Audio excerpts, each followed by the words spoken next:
Enfin, je peux tourner cette seconde vidéo. Alors oui, je sais, ça a mis beaucoup de temps. Mais bon, faut savoir que c'est pas volontaire. Déjà, j'ai été 15 jours sans avoir de cam. Il a fallu que je renvoie l'autre. Alors, c'est pas la faute du matos. C'est juste dû à une mauvaise... comment je peux dire, pas utilisation, mais c'est pas fait pour, quoi. Au niveau du micro. Il y avait, comment dire, allez-y madame. Regarde, bizarre la petite dame. Il y avait, comment dire, une mauvaise connexion, fallait brancher le récepteur sur la caméra, là, en micro USB. Et en fait, avec les vibrations, je pense que dès le deuxième coup, ça marchait plus terrible. Un coup, ça fonctionnait, un coup, ça fonctionnait plus. Ouais, donc du coup, j'ai renvoyé la caméra et le mic 1 et j'ai recommandé la même cam avec le mic 2. Et là, c'est beaucoup mieux parce qu'en fait, le mic 2, il communique en Bluetooth avec la caméra. Et il n'y a plus besoin de cette petite connexion là sur le côté du récepteur. Qui, à mon avis, c'est ça qui merdait. Hop, allez, on y va. Donc du coup, aujourd'hui, vidéo, comme je vous avais dit, présentation de la bécane. Plutôt que de faire ça en statique dans mon garage, on va aller à un petit coin qui va être plus sympa. Alors c'est pareil, attention, vous attendez pas à une bécane de ouf. Elle n'a rien d'exceptionnel. On va peut-être fermer ça pour le vent. Ça va être mieux pour le son, je pense. Ouais, je disais, vous attendez pas à quelque chose de fou. Moto qui fait dans les 90 chevaux, un peu plus 92 chevaux. Donc je disais, ouais, on va aller à un petit coin sympa pour la présenter. Alors pourquoi quand je vais vous la présenter, je vais dire combien je l'ai payé, ce que j'ai changé dessus, etc. Pourquoi j'ai choisi cette moto là, faut savoir que j'en ai essayé plusieurs. J'ai essayé quoi? J'ai essayé MT-07, sympa mais pas pour moi. MT-09, très bonne moto. J'ai même failli prendre la MT-09 parce que celle-là n'arrivait pas. Et j'arrêtais pas de suriner mon concessionnaire qui lui n'y est pour rien d'ailleurs. Lui il est tributaire des arrivages, c'était pas de sa faute. Et moi j'étais impatient, j'avais déjà revendu le 500, j'avais plus de moto, j'ai dû rester je sais plus genre un mois et demi sans moto. Et celle-là elle n'arrivait pas quoi, donc j'ai été essayer la MT-09, elle m'a plu et j'étais à deux doigts de... Et puis mon concessionnaire, Christophe, a décidé, voyons que j'allais me désister, il a décidé de me prêter la même, celle de démonstration, la même, jusqu'à temps que je reçoive la mienne. Ce qui est très sympa d'ailleurs, il me disait qu'il faisait pas ça en général. Celle de démo, c'est pour essayer, mais il ne les laissait pas comme ça, donc je l'ai gardé, je sais plus, je crois une semaine et demie, le temps que l'autre arrive. Donc je remercie encore Christophe de chez Paul Moto, d'Afi, à Alençon. Vraiment sympathique d'avoir fait ce geste. Donc je disais, donc oui, MT-07, MT-09. Qu'est-ce que j'ai essayé d'autre? La vitesse, pas mal, mais c'était pas pour moi non plus. Qu'est-ce que j'ai essayé d'autre? Le CB650R e-clutch. Alors elle était pas mal. Le e-clutch d'ailleurs, technologie vraiment sympa. Rien à voir avec une boîte auto comme les gens peuvent dire. C'est un shifter. C'est tout comme un shifter, pas besoin d'embrayage, mais même à l'arrêt en fait. C'est-à-dire qu'à l'arrêt, vous arrivez à un feu, vous n'avez pas besoin de débrayer. Vous êtes en deuxième, vous vous arrêtez en deuxième, bim, vous repassez d'autres premières, tout pareil, sans embrayer, débrayer. Donc ouais, je disais le e-clutch, ça peut être pratique, c'est pas pour moi non plus cette techno-là, mais genre quand il y a beaucoup de circulation, que vous êtes dans des villes où il y a beaucoup de bouchons, je vous dis, quand vous êtes tout le temps en train de faire première, deuxième ou de débrayer en restant en première, et là il n'y a plus besoin en fait, vous restez en première ou en deuxième, même si vous arrêtez, pas besoin de débrayer. Vraiment sympa leur technologie. Enfin moi j'ai trouvé. Après, Je vous dis, je pense qu'il faut habiter dans une ville adéquate. Pour ici, il n'y a pas trop d'intérêt, quoi. Et comme je dis, rien à voir avec une boîte auto, quoi. Faut passer ses vitesses tout pareil, hein. Et en plus, vous pouvez le désactiver si vous voulez et rester en boîte traditionnelle, quoi. Qu'est-ce que j'ai essayé d'autre comme moto? Je crois qu'il en manque une. Alors je disais MT-07, MT-09, le CB650R, la GS68. Ah bah oui, bah l'autre, bah c'est celle-là. En fait, celle-là. Donc pourquoi j'ai pris celle-là? C'était meilleur rapport qualité-prix, je dirais. Elle avait plus la pêche que... Elle avait plus la pêche que, comment dire, que la 8S. Plus que la MT-07. Alors moins que la MT-09, mais les prix n'étaient plus les mêmes, hein. De toute façon, tout à l'heure, je vous dirai ce que j'ai mis dessus, le prix que je l'ai payé, tout ça, quoi. Rétrospectivement, j'ai fait quoi? J'ai fait le 125. Après, j'ai fait le 500, le CB500, le X. Merci, monsieur. Après, j'ai eu celle-ci, que vous allez bientôt voir. Mais c'est pas une finalité, hein. Savoir que c'est même pas du tout une finalité. Enfin, normalement. J'ai rendez-vous à la banque le 2 janvier. Et après celle-ci, on va passer sur un... Si tout se passe comme prévu, on passe sur un 1000. Donc j'ai déjà plusieurs trucs en tête, hein, dans l'ordre, on va dire, du... Alors pas dans le sens de mes préférences, mais du prix. Donc le CB1000 Hornet, il m'attire, mais pas plus que ça, parce que j'ai un peu l'impression que c'est que tout est au rabais, à part la fourche et les étriers, quoi. Genre, et l'amortisseur arrière, évidemment. J'ai l'impression que tout le reste, c'est pas ouf, quoi. Après, il y a le GSX S1000 qui m'intéresse plutôt pas mal aussi. Je le trouve sympa. Il y en a beaucoup qui disent que c'est bof. Moi je l'aime bien, cette moto. Je ne l'ai pas essayé. C'est dans mes projets. Après, on va arriver, mais plus dans les mêmes gammes de prix. Il y a le Speed Triple, hein, pas le Street, hein, le Speed Triple, qui m'intéresse plutôt pas mal. Et pour finir, le BM, le S1000R. Alors ça, c'est pas les mêmes prix non plus, mais je vais pas dire c'est un rêve, parce que ça reste accessible quand même, mais c'est quand même cher pour une moto. Donc je vais voir avec ma banque tout ça, ce qu'il est possible de faire.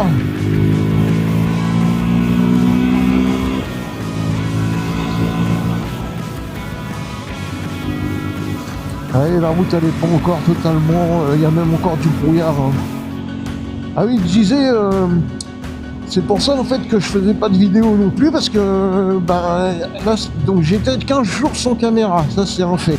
Après, j'ai récupéré la cam, mais la semaine, quand t'es au taf, tu sors, il fait nuit, tu vas pas faire de vidéo, c'est mort. Le week-end, il pleuvait.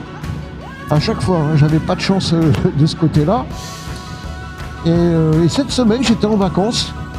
Alors toute la semaine, il n'a pas plu, hein, mais il y avait entre 90 et 95% d'humidité dans l'air. Un peu comme là, mais en plus. Donc ce qui fait que c'est comme s'il pleuvait en fait, hein. Tu sortais, les routes étaient détrempées. J'ai essayé de faire une vidéo, mais tout était détrempé, la caméra, tout ça. Enfin franchement, c'était pas top, quoi.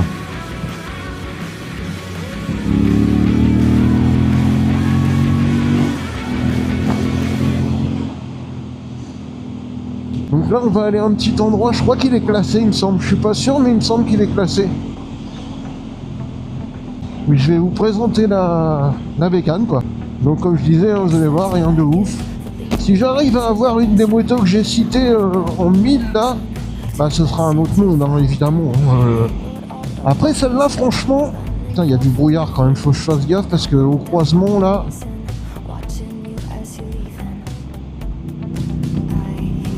L'autre qui regardait derrière dans sa voiture, je sais pas trop ce qu'il regardait, mais bref. Ouais, si j'arrive à avoir une des motos que je veux, après, si j'arrive à avoir genre le Hornet, lui, c'est carrément... c'est possible, il n'y a aucun souci financièrement, c'est sûr et certain. Mais je vous dis, c'est parce que je préférerais soit le Speed Triton, et en priorité vraiment le S1000R. Pas le RR non plus, hein. Mais le S1000R, franchement, j'aimerais bien. C'est une moto qui me fait envie, puis les dernières, là, vous savez, la bleue et jaune, elles sont magnifiques, quoi. Enfin, moi, personnellement, je les trouve magnifiques. J'aimerais vraiment... Putain, on voit que dalle.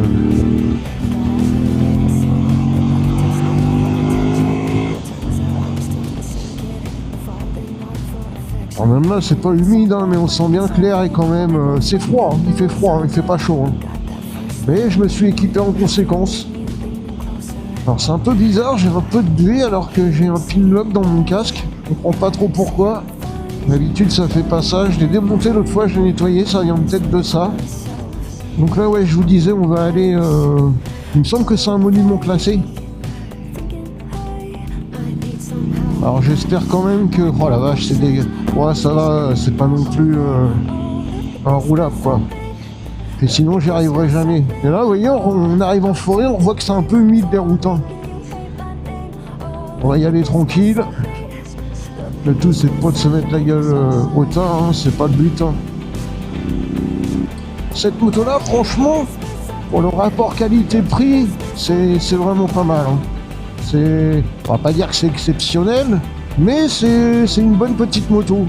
Parce que oui, ça reste un mid-size, c'est une petite moto quoi. Mais ouais, je vais commencer à vous donner les caractéristiques. Donc 92 chevaux de mémoire. 92 chevaux. Le couple, je me rappelle pas, mais il me semble que c'est pas énorme, c'est 75 Nm de couple, je crois, 7,5. Donc c'est pas transcendant. Hein. Là, je vous dis, je méfie parce que la route par endroits, elle est bien humide quand même.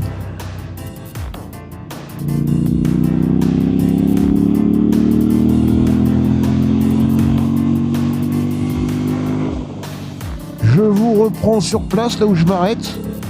Il me semble que c'est un monument classé pour vous présenter la moto, ce que j'ai fait dessus, le prix, tout ça. Ah, on arrive, il y a un petit peu de soleil par là, c'est sympa ça.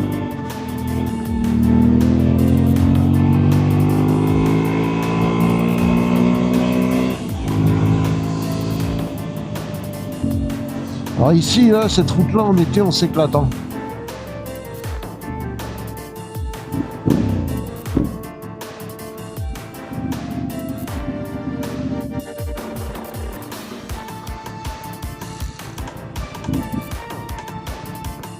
À la mémoire des combattants, à la mémoire des combattants de la GMDB meurt pour la France dans les combats de Normandie, 10 au 23 août 1944.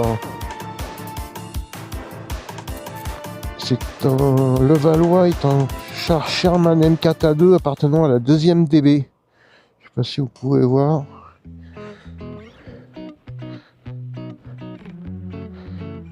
Sympa, moi j'aime bien les trucs de la 2e guerre mondiale.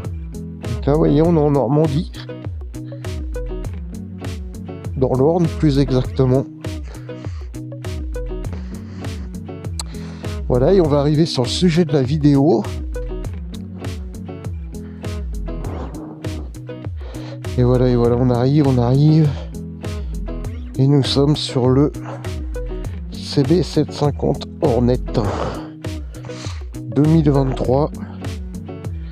Alors, qu'est-ce que j'ai fait sur cette moto? J'ai fait quoi? J'ai rajouté des petits autocollants de ce genre. Qu'est-ce que j'ai fait? J'ai rajouté ça. Pour le bocal de frein. Ça, c'est du pas cher, c'est du AliExpress. J'ai rajouté les poignées. Alors ça, c'est pas du AliExpress, faut pas se méprendre. J'en ai eu en AliExpress, ça n'a rien à voir. Ça ressemble hein, comme 2 gouttes d'eau, sauf qu'il y a du jeu partout, vous n'avez pas de sensation de freinage. Des rétros, c'est pareil, ça vient de la même marque. J'en avais commandé en AliExpress, que j'ai essayé aussi. Cet été, des glaces, là, elles pendaient avec les fils. Donc je les avais recollées, mais pour moi, c'est pas de la qualité. Vous en avez pour votre argent. J'ai mis les liserés de jantes, évidemment. Les protections là, pour la fourche en bas. Tout le monde croit que c'est des diabolos, mais pas du tout. J'ai mis ça là. Ça c'est pas d'origine, là le petit contour. Le haut réservoir aussi, ça c'est pas d'origine. Ça là, tout ce qu'elle a. Ça, les petites... Normalement ça c'est creusé en plastique en relief. Et ça c'était un mec dans un groupe Facebook, je crois qu'il vendait ça pas très cher. C'est bien fait, hein, c'est fait en imprimante 3D. Voilà, ça c'est pas d'origine, évidemment. Là, le gris là qui est sur le plastique du bas, je l'ai repeint. Normalement c'était noir. La selle, c'est une selle perso sur mesure. J'ai le devant et le derrière. Hein. Là pour l'instant c'est un capot de selle. Pareil, il y a des tampons à l'arrière là pour protéger en cas de chute. L'échappement Black Widow. J'ai fait venir d'Angleterre. C'est pas cher, c'est plutôt joli. C'est pas mal. J'avais le SC Project que j'avais eu avec la moto. Mais franchement, j'en étais pas particulièrement très content. J'ai viré les cale-pieds arrière. Voilà. Donc la moto, elle a coûté 8000 € de base. 7900 ou 7000, je sais plus. J'ai eu pour 9000 € avec le capot de selle Honda offert. Les poignées chauffantes. La bulle que je l'ai enlevée, mais j'avais la petite bulle d'origine Honda, là, fumée. Et j'avais le SC Project, qui valait à lui seul 900 €. Vraiment, il avait fait à 650. Faut dire que c'est un titane carbone, ouais. Mais bon, ça reste quand même un petit peu cher pour ce que c'est, à mon sens. Ah si, j'ai mis un support de plaque court aussi. Parce que les supports de plaque de nos jours, ils sont dégueulasses, ils sont longs. Donc ouais, je pense que 2025, je devrais changer. Mais ça reste une bonne petite moto, hein, pour le prix. Alors ce qui est un peu marrant, c'est comment elle s'est faite décrier cette moto. Dès qu'elle a été annoncée, elle a été décriée par beaucoup de monde. Je dirais même la plupart, qui disaient c'est pas un 4 cylindres, c'est pas un vrai Hornet, ouais, elle est pas jolie, ça se vendra pas. Et au final, elle a fait quoi? Elle a fait la meilleure vente. Elle a grillé tout le monde. Voilà, meilleure vente de l'année 2023, de toutes motos confondues. Donc bon, pour une moto qui était pas belle et qui devait pas marcher, moi je dis bien joué Honda. Alors pour ceux qui en A2, moi je l'ai eu, elle était encore à 2, hein, et je l'ai fait débrider. Ça va bien pour les deux. Je vais plus m'en contenter maintenant, mais elle est pas mal. Voilà, là je vous fais un petit tour de la vue là où je suis arrêté. Il faut savoir que c'est la forêt des Couves. Super joli comme forêt. Regardez un peu l'endroit. Enfin, moi personnellement je trouve ça magnifique.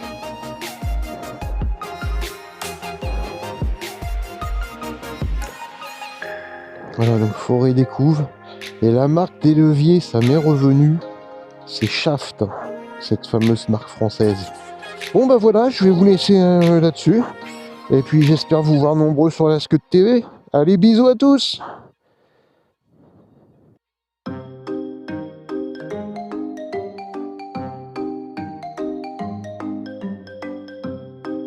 Mm-hmm.